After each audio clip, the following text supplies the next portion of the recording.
अस्सलाम वालेकुम दोस्तों, अपनी नेक्स्ट वीडियो के साथ आपको वेलकम करता हूं अपने इस चैनल में। उम्मीद है सब खैरियत से होंगे। तो चलते हैं आज की अपनी अहम न्यूज और इन्फॉर्मेशन की जानब। सबसे पहले तो दोस्तों बात करेंगे स्पेन में मैरिज सर्टिफिकेट के बारे में। कुछ ताज़ा तरीन अपडेट्स हैं और इसका इंटरव्यू के बारे में कुछ दोस्तों के कमेंट आए हैं कि इंटरव्यू में क्या पूछा जाता है और किस तरह से इंटरव्यू पास किया जाता है और किन फैमिलीज का इंटरव्यू जो है वो लाजमी तौर पे होता है और किन फैमिलीज को इंटरव्यू में छूट मिलती है, इस पे बात करेंगे। उसके बाद दनी जो है, यानी कि जो हमारी आइडेंटिफिकेशन कार्ड होता है स्पेन नेशनलिटी मिलने के बाद जो हमें मिलता है, क्या इसकी तजदीद जो है वो स्पेन से बाहर मुमकिन है। इस पे मुझे कुछ ईमेल भी मसूल हुई हैं कुछ सब्सक्राइबर्स की जानब से और कहा गया है कि इसके बारे में बात करूं, तो इस पे मैं बात करूंगा और ताज़ा तरीन आप लोगों के साथ कुछ इन्फॉर्मेशन है जो शेयर करूंगा। उसके बाद इंग्लैंड में यूरोपियन के लिए जो है वो नए कुछ मसाइल हैं जिसपे कुछ को ये मसाइल का सामना करना पड़ा है। इस पे मैं आप लोगों के साथ कुछ वार्निंग इन्फॉर्मेशन शेयर करूंगा। उसके बाद आखिर में बात करेंगे कि आखिरकार वो कानून पास हो चुका है और उस पर अमल भी शुरू हो चुका है जिसमें आप अपनी जॉब के साथ साथ पारो भी ले सकते हैं अगर आपकी तनख्वाह कम है। तो इस पे बात करेंगे वीडियो के आखिर में और आप लोगों के साथ कुछ अहम लिंक भी शेयर करूंगा। तो वीडियो की डिटेल्स की तरफ जाने से पहले आपको बताता चलूं कि लिंक लोग कौन कौन से आपको मिलेंगे। एक तो जो इंग्लैंड में यूरोपियन के लिए मसाइल हैं और जो उनको इस वक्त ताज़ा तीन अपडेट्स हैं जिन मसाइल का सामना है, उसका लिंक आपको लिंक नंबर 1 में मिल जाएगा और लिंक नंबर 2 में आपको ये जो न्यूज मैंने लास्ट में आप लोगों के साथ शेयर करनी है कि आप अगर जॉब करते हैं और आपकी तनख्वाह इतनी ज्यादा नहीं है कि आपका सही तौर पे गुजर बसर हो सके या स्पेन की मिनिमम सैलरी रेट से भी कम है, तो आप साथ साथ पारो भी ले सकते हैं। इस कानून पे अमल शुरू हो चुका है। इसका लिंक आपको लिंक नंबर 2 मिल जाएगा ताकि आप खुद भी इसको क्लिक करके रीड कर सकें। तो दोस्तों वीडियो की डिटेल्स की तरफ जाने से पहले आपसे गुजारिश है कि लाजमी तौर पर चैनल को सब्सक्राइब करें जिन दोस्तों ने अभी तक चैनल को सब्सक्राइब नहीं किया, ताकि मजीद ऐसी इन्फॉर्मेटिव वीडियो आप तक बर वक्त पहुंच सकें। तो दोस्तों बात करते हैं कि मैरिज सर्टिफिकेट और इंटरव्यू। मैरिज सर्टिफिकेट जो है, जैसे आपको स्पेन की नेशनलिटी मिलती है, जो स्पेन की नेशनलिटी लेने के बाद बहुत ज्यादा इंपॉर्टेंट काम होता है वो होता है मैरिज सर्टिफिकेट का इशू करवाना और बनवाना। मैरिज सर्टिफिकेट जो है ये मेडर रजिस्ट्रो सिविल सेंट्रल में बनता है और वहां पे आपकी फाइल जाती है। इसके दो तरीकाकार है। एक तो आप अपनी रजिस्ट्रो सिविल जो लोकल है, जो आपकी जनता मिंतो के साथ कनेक्टेड है, वहां चले जाएं, अपनी फाइल वहां पे सबमिट करवा दें, या फिर आप ऑनलाइन भी डायरेक्टली सेंट्रल रजिस्ट्रो सिविल में अपनी फाइल को सबमिट करवा सकते हैं। तो यहाँ पे दोनों तरीकों के साथ जिन लोगों ने फाइलें अपनी सबमिट करवाई हैं, जो मैं आपको भी टाइम लाइन बताऊंगा क्यों काफी दोस्त इस पे भी परेशान हैं। कुछ फैमिलीज ऐसी हैं जिन्होंने अप्रैल में मई में पिछले साल जमा करवाए थे, उनके जो है वो अनकरीब जो है उनके जवाबात आना शुरू हो जाएंगे। जिन्होंने जनवरी फरवरी मार्च में 3 महीनों में अपने मैरिज सर्टिफिकेट जमा करवाए थे सेंट्रल में, उनके जवाबात आ चुके हैं। जिनके पास होने थे पास हो चुके हैं, जिनको इंटरव्यू कॉल आनी है उनको इंटरव्यू कॉल्स आ रही हैं। तो यहाँ पे काफी ज्यादा जो है इस वक्त देखा जा रहा है कि जवाबात लोगों को आ रहे हैं जिन्होंने साल सवा साल पहले अपने सर्टिफिकेट जो है वो जमा करवाए थे बनवाने के लिए। अब यहाँ पे कुछ लोगों को जिनको जो है वो इंटरव्यूज की कॉल आ रही है वो जरा परेशान है, वो इसके बारे में मालूमात चाहते हैं और इसके बारे में कुछ क्वेश्चन किए हैं उन्होंने जिस पे मैं बात करूंगा।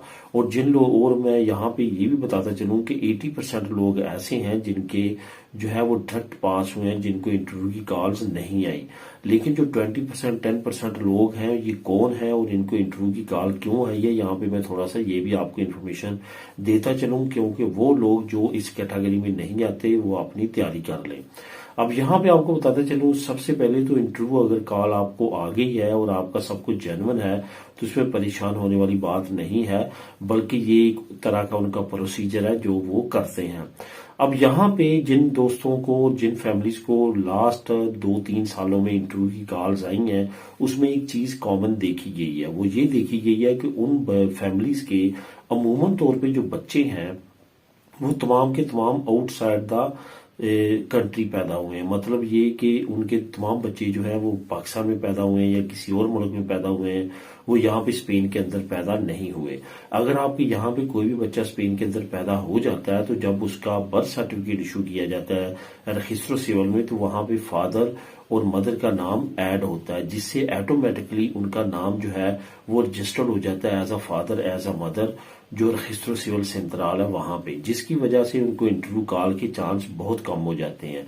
और जिन लोगों के बच्चे 1, 2, 3 इस तरह से ज्यादा तादाद में यहाँ पे पैदा हुए हैं, उनका किसी का भी मैंने नहीं देखा कि उनका इंटरव्यू कॉल आई हो और उनसे इंटरव्यू किया हो। उनका डायरेक्ट जो है वो मैरिज सर्टिफिकेट बन के आ जाता है। अब जिनके इंटरव्यू कॉल्स आई हैं, अब यहाँ पे मैं आपको ये बताता चलूं कि बहुत ज्यादा मुश्किल क्वेश्चन नहीं पूछे जाते। 2 सवालनामे होते हैं जो आपने फिल करने होते हैं। अब ये अगर आपका पार्टनर आपकी होम कंट्री में है, फॉर एग्जाम्पल आपकी बीवी होम कंट्री पाकिस्तान में है और आप यहाँ पे है, तो फिर आपका सेपरेटली जो है वो इंटरव्यू होगा। पहले वहां पे बीवी के इसे क्वेश्चन नामा उनसे फिल करवाया जाएगा और फिर यहाँ पे जो खामद है उससे वही क्वेश्चन जो है वो मिलते जुलते या सिमिलर जो है उससे पूछे जाएंगे और वहां पे तज्जिया किया जाएगा कि क्या इनकी शादी जो है वो जेन्युइन है या नहीं। ये एक प्रोसीजर है जो कि रजिस्टर सिविल ने आमतौर पे करना होता है। इसमें बहुत ज्यादा वरी होने की जरूरत नहीं है।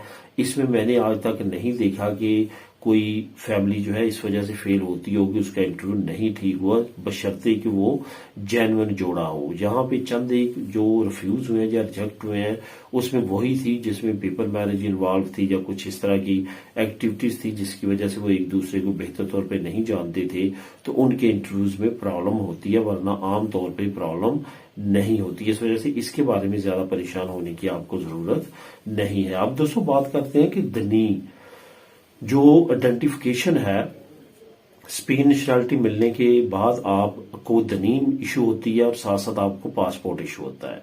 दनी जो है वो नॉर्मली नेशनल लेवल पे आपकी आइडेंटिफिकेशन होती है और जो पासपोर्ट होता है वो इंटरनेशनल लेवल पे आपकी आइडेंटिफिकेशन होती है। अब यहाँ पे क्वेश्चन ये आ रहे हैं पिछले 1-2 हफ्ते से कि दनी के बारे में किसी वकील ने टिकटॉक पे कह दिया है या किसी और शख्स ने कि दनी जो है वो आउटसाइड द स्पेन जो है आप रिन्यू करवा सकते हैं। वो किस सिनारियो में उसने बात की है ये मैं वीडियो देख के ही बता सकता हूँ या ये तमाम चीजें दे, लेकिन ऐसा मुमकिन नहीं है। अब यहाँ पे मैं एक आपको कॉमन सेंस की बात बताऊंगा जिसके बाद आप ऑटोमेटिकली समझ जाएंगे। स्पेन में सिर्फ और सिर्फ एक डिपार्टमेंट है जो कि आपकी तमाम, जिसको पुलिसिया दी कोर्पो भी बोला जाता है, जिनके पास आपकी बॉडी के तमाम जो शनाख्तें हैं वो महफूज हैं, जिसमें आपके फिंगरप्रिंट है, जिसमें आपकी आई प्रिंट है, इसके साथ साथ आपकी जिसामत के बारे में आपकी तमाम इंफॉर्मेशन उनके पास होती है। उसके अलावा किसी भी अदारे के पास वो इंफॉर्मेशन नहीं होती। इवन अगर आप क्रिमिनल पुलिस अगर कैटलोनिया में देखें, मोसेस है, किसी की वारदात हो जाती है, वहां भी जाते हैं और वहां पे उनको जरूरत पड़ती है कि वो आइडेंटिफिकेशन कर सके फिंगर्स की, जहां पे ये वो वारदात हुई है, तो वो खुद नहीं कर सकते, वो नेशनल पुलिस वालों को बुलवाते हैं, वो वहां पे आके अपना काम सर अंजाम देते हैं। इसकी एग्जाम्पल को आपने इनपुट करना है दनी की रिनिवासियों पे। ये याद रखें कि दनी जो है आपकी आइडेंटिफिकेशन है, इसमें आपके फिंगरप्रिंट छुपे होते हैं, इसमें आपकी आई प्रिंट भी आने वाले वक्त में जो आ रही है दनी उसमें होंगे। तो ये सारी चीजें जो है आपने याद रखनी है कि ये और भी अदारा नहीं कर सकता। तो इस वजह से consulate, embassy, ministry of exterior के पास ये राइट ही नहीं है कि वो आपकी दनी को इशू कर सकें। दनी के ऊपर पासपोर्ट इशू होता है, पासपोर्ट के ऊपर दनी नहीं होती। इस वजह से पासपोर्ट जो है वो कौंसलेट, एम्बेसी इशू कर देती है, लेकिन जो बेसिक डॉक्यूमेंट है दनी वो इशू करने के वो उनके पास इख्तियारात नहीं है। इस वजह से ये याद रखें कि आपकी दनी अगर एक्सपायर होती है आउटसाइड द स्पेन, तो लाजमी तौर पे किसी न किसी कमिसारिया जो पुलिसिया नेशनल का है वहीं पे जाके आपने उसको तजदीद करवानी है, रिन्यू करवाना है। उसके बाद बगैर जो है और कोई ऑप्शन नहीं है। आप पासपोर्ट को रिन्यू करवा सकते हैं, उस पर सफर कर सकते हैं। पासपोर्ट भी रिन्यू नहीं होता, आरजी सर्टिफिकेट कौंसलेट या एम्बेसी से इशू करवा सकते हैं, उस पर सफर कर सकते हैं। स्पेन आके यहीं पे आपको दनी अपनी जो है वो रिन्यू करवाना होगी। तो इस बारे में लाजमी तौर पे आप केयरफुल रहें और दनी को बर वक्त आप स्पेन में आके रिन्यू करवा सकते हैं। जहां तक उसकी एड्रेस का मसला है वो मैंने ऑलरेडी बहुत सारी वीडियो में बताया कि रजिस्ट्रेशन वहां पे करवाएं कौंसलेट या एम्बेसी में, उसको एज एड्रेस आप यूज कर सकते हैं। आपकी पतरोना में तो स्पेन के अंदर होना जरूरी नहीं है।